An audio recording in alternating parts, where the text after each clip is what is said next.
I define excellence as just being great, having great morals, having great standards, taking care of your kids, taking care of your loved ones, handling your business, paying your bills, just being on top of your game and understanding business. That's how I define excellence. Rally marketing is the one-stop shop. When I was 5 years old, I had this dream. And in this dream, I was seeing the future me. So I was actually a grown man in the dream. So I was in the back of a vehicle. I had on a blue suit. And as we're driving up to these tall buildings in the city somewhere, I don't remember the city, I get out the back of the vehicle and I'm walking into one of these tall buildings. And I hit the elevator button, elevator opens up, and when I'm walking in, just like two elderly white people that's standing there, they greet me, they smile. I smile back and greet them. They didn't get off the elevator.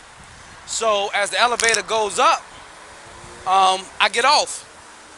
They stayed up there, but I get off and I walk into this boardroom. And as I walk into a boardroom, it's a group of people just there waiting on me. I don't recall what that meeting was about. But as the dream transitioned, next thing you know, I was on a jet with like 4 or 5 other people. And as the jet taking off, I looked down at the city and I told myself I made it.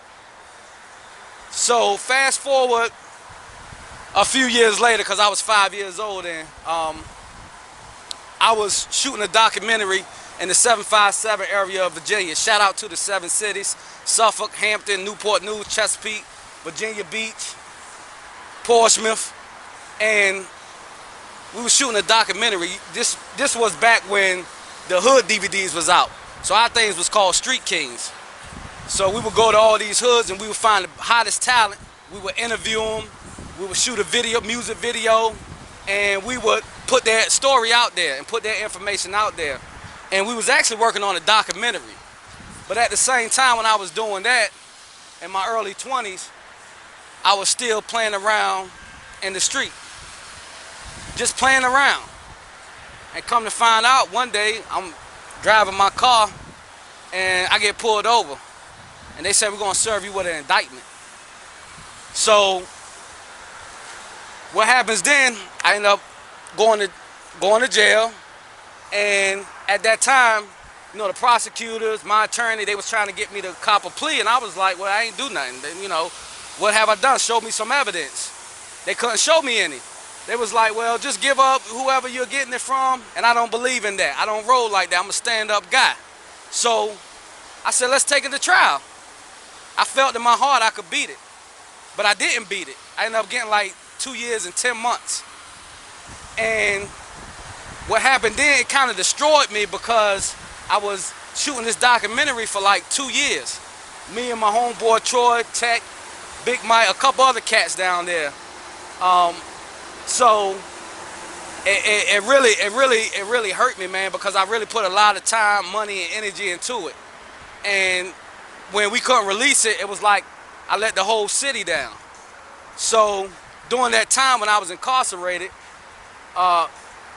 it was this gentleman, this older gentleman. He used to sleep in the bunk beside me, and I noticed he used to always read these airplane magazines. So one day we was having a conversation, and I asked him, why did you always read them magazines? He said, I always like to fly. He said, I always fly. He said, they're pretty good. Carlton, you should check one out. He said, would you like to read one? I said, sure. So he gave me one. So I opened up the magazine, and it was actually a private jet magazine, you know. So I'm looking at these jets, these Lear jets costing 50, 60, 70, 80 million dollars. And at that time, I just dropped the magazine. That dream came back to me when I was a kid, when I was at my lowest point. So at that time, I felt like I had no hope. But that magazine that he gave me, it gave me hope. Because I was like, this is what I'm aiming for. If somebody else can do it, I can do it, no matter what circumstance I'm in. You know, my mom always told me to keep the faith. So I got faith right now. And I said, when I get out, I'm going to name my company LEARVISION. But my company was just supposed to be a videography and photography, a media company. So when I got out a few years later, I came up to Maryland, the DC area, I stayed down in 7 cities for a while, wasn't nothing going on, couldn't make no money. Came up here, started working the job, had to find something to do, so I started working at the Dollar Tree. Had to walk back and forth to work from the apartments that me and my girl was living in. I couldn't hustle because I was done with that. They use that to trick us young black people up, man. So I had to swallow my pride and get on my Pat and Charlie and walk the Dollar Tree, you know. So I did that for a few months, ended up getting a better job, put myself in a position where I hooked up with my man Damien from HD Digital Media, and we decided to do some work together. So I worked with him for about a year.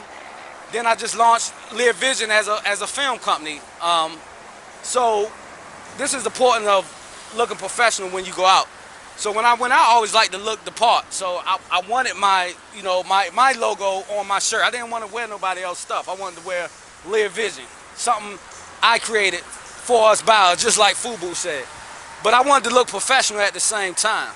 So I didn't want to come out here looking, going out there filming people stuff and I'm looking crazy, So this was around 2000, probably 2013, 14, yeah, about late 2013, early 2014.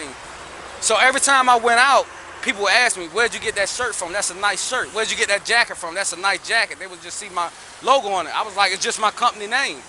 So they asked me so much. By the end of 2015, I just decided to go get a bunch of shirts printed up. I had no idea what I was doing. I just went and got a bunch of shirts printed up, heat pressed, and I just put them out online. And when I threw them online, the people just started hitting me up. It was like, yo, I want to buy like 2 of them. I want to buy like 3 of them. I want to buy like 5 of them. So I sold like hundreds of them, but I didn't understand the business. So yeah, that's how LEARVISION got started. You can find LEARVISION at HP Music and Arts. That's if you're in the 757 area. You can find LEARVISION in Karma's Closet. That's in Springfield Mall, right here in Northern Virginia. We're in a few boutique stores here in Maryland. We're in talks right now to close a deal and a couple stores in Washington, D.C. and a couple in Maryland.